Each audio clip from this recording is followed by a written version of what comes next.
Hey, Mike here with Mike's Bags, and today I'm reviewing Jinx by Noble Cornhole. We'll go ahead and jump in with the design.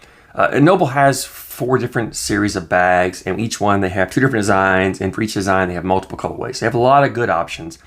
However, and I'll get into this as I get into availability later in the review, you kind of have to take what they have available when you're there. You don't always have a choice. So when I was on there, this was the only colorway, the only design they had. I'm fine with it. It's not my favorite colorway. I like the design. The colorway is not my favorite, but I'm okay. It's brightly colored. It's very clean in the sense that you've got the Jinx here. You immediately know what model you got. So on the front, it says the model with the smaller Noble down here. The back, it has Noble, big, and the smaller Jinx. It's identifiable, easily identifiable. You know what you got. Colorway's fine. It's brightly colored. I'm okay with it. It stands out on the board, so you can easily tell what bags are yours, other than the board. These are ACL Pro stamped, if that matters to you. Jumping into the materials here. The short of this is a Costello. This is Noble's take on the Costello, right? The slow side is that Pro Sniper slow side. It's a 6-speed. It's a great material. Pretty much handle all conditions. It's very hole friendly. I love it. I just think it's a very it's a great universal material that pretty much any players can play with, any play style you can play with, you can do pretty much anything with it. Fast side is the game changer fast side, 8-speed. Again, it's fast but yet controllable. You can push through most anything, collect most anything. Again, it's a great versatile material. Put these together, they just feel great, they play great. I mean, if you've watched my review on the Costello, you know I absolutely love that bag. It's a bag I take with me pretty much all the time. It's one of my favorite bags. When you put these materials together, again, I love the way these 2 materials play.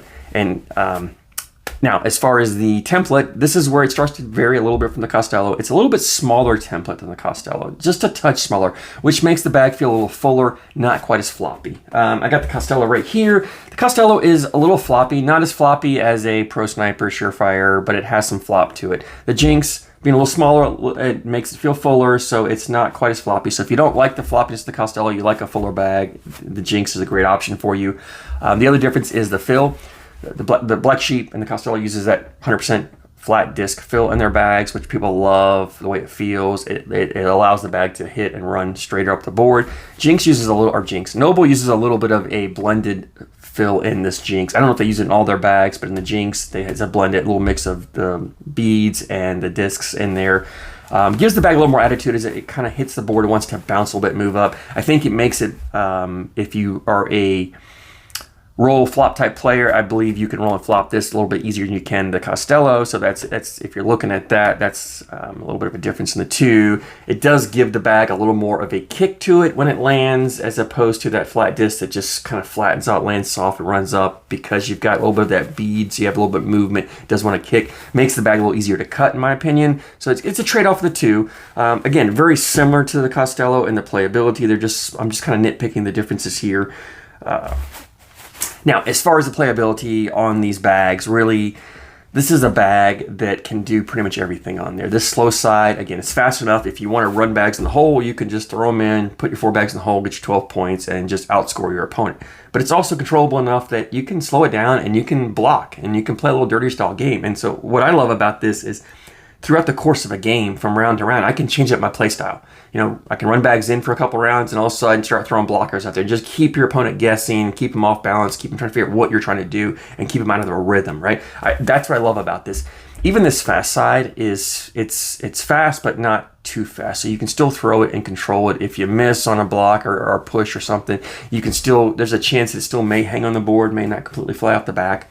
I will say, with these bags being a little bit fuller, they're very easy to collect. You know, you throw that blocker up there, and especially get that blocker over your opponent's side. When you come back with your collect bag, you don't have to come right down the middle. You can just clip a corner, and because they're so full, they don't collapse like a floppy bag does. It's just going to spin, and it's going to take both bags in. You don't need to hit it much, which also is great is if you throw a bag and you're a little off and you miss. It doesn't always mean that bag's out of play. You know, if you got a bag a little off, you can bring one in, you can spin it, and the next bag come back, collect it, and take it in. So it allows you to save more of your misses, a little more forgiving. Not being as floppy, I find it doesn't always grab the hole as well as, say, the Costello does. I mean, and again, I'm nitpicking. It still grabs the hole and will spin. If it starts to spin, these things are hole friendly on both sides. It's going to spin. It's very rarely does it hang. Usually it will spin, fall in, or the next bag coming in will just take it in for you. So playability, I love the way these bags play. You can do so much with them. They're just fun to throw. I mean, when I throw these bags, I'm putting a lot of bags in the hole, and I absolutely love them. That's the point of cornhole, right? Outscore the opponent, and you can definitely do that with these bags. That being said, you would think I would recommend everyone go get a set of these bags. However, I'm not going to do that, and that comes down to the availability of these bags. Noble's a smaller company from what I can tell, and I tend to like smaller companies. I love to review their bags. Some of the best bags I have are from smaller companies. Noble also has a Facebook page, or not, has a website. So those of you who don't have Facebook or hate the Facebook only releases, Noble has a website. I believe it's noblecornhole.com. I'll check and verify to be sure on that. But Noble has a website, which is another plus for them. However, what Noble does is they don't announce drops or releases. They just take inventory and randomly throw them on the website whenever they have it. And if you're lucky enough to be on the site at the time, you can get a set. If not, you're not going to get a set. Now, they do have a Facebook page, and there is a Facebook group. I think the Facebook group's called Team Noble, where people will go on the group and announce, hey, bags are live when they see them. The problem is you either have to monitor the Facebook group all the time, or you have to constantly refresh the website. And that's the problem I had with these.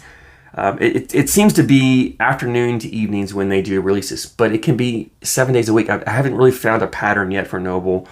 So when I went to get a set, I pretty much spent, I think it was 8 days. 8 days of just nonstop refreshing the website and the Facebook page, trying to get myself a set of bags. Now, on the Facebook page, on the Facebook group, the Team Noble group, there are people who will buy bags and then just immediately flip them. And for an extra 30, 40 bucks, you're looking at 115, 120 bucks. You can get a set if you want to pay secondary.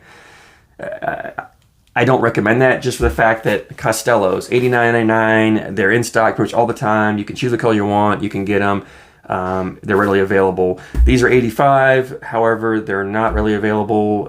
If they were, I would say, yeah, maybe you go buy this over this, but just the availability alone says buy this. So basically, anyway, when I was trying to get this set, I was on the website, I would refresh nonstop, and you pretty much spend multiple hours a day. I probably invested over 20 hours of my time. Now, I was doing other things like watching TV or whatever as I'm refreshing, but I spent about 20 hours on the website trying to land one set of bags. And then when they did come available, this was the only option I had. I just had to quickly grab them and put them in my cart and buy them before they sold out, because they do sell it pretty quickly. So it was just, I would never say, this bag's not worth that 20 hours of your time trying to find it, when, again, you can buy this bag right now, go click it, buy it, have it shipped. It's a matter of a few minutes and you're done with it. There's not that big of a difference between the two bags. So I wish Noble would find a better way to do their releases. I understand, or I get the impression that their website probably can't handle the influx. If they say, hey, Tuesday at 10 o'clock, we're doing a release, we're releasing our bags, they probably can't handle everybody at one time. So by doing this way, they don't really have that high volume of traffic at one time. The problem is it's very frustrating, because if you don't have the time to be on your phone or on your computer all day long refreshing, you're going to miss out. And that's what happened to me. Like, I would refresh, and all of a sudden I would go do something, come back, and oh, that was a drop, I missed it. So all that time I spent that day was wasted, because I walked away for 3 minutes and I come back and it's gone. Or when you come, the drop is for a bag maybe you're looking for the Jinx and they do a drop and it's not this bag, it's another bag. So now you're trying to debate, do I buy the other bag and then try to trade or whatever? It's a hassle. It's a pain. It's a real pain in the butt. I hated it. After about 2 hours, I was ready to quit, but I wanted to get a set of bags to do a review, so I stuck with it only for the review. I won't do it again. I don't have any desire to get another set of Noble bags until they fix their release or figure out a way to make bags readily available. Even if they just go, hey, from Tuesdays from 8 to 10 we're going to do releases, and Saturdays 2 to 4 releases. At least that's 4 hours of the week I know to look for. The rest of the week I don't have to worry about it. Something like that. They just have to figure out a better way to release their bags. But in the meantime, go buy a Costello. You're basically getting basically the same bag, and it's really available. I can't, in no way can I recommend this bag over this one until they fix their way of releasing bags. So great bag. Love the way it plays. I love the way it feels. I hate the way that what you have to do to get them. So that being said, I thank you guys for your support. You're awesome, and thank you so much for watching.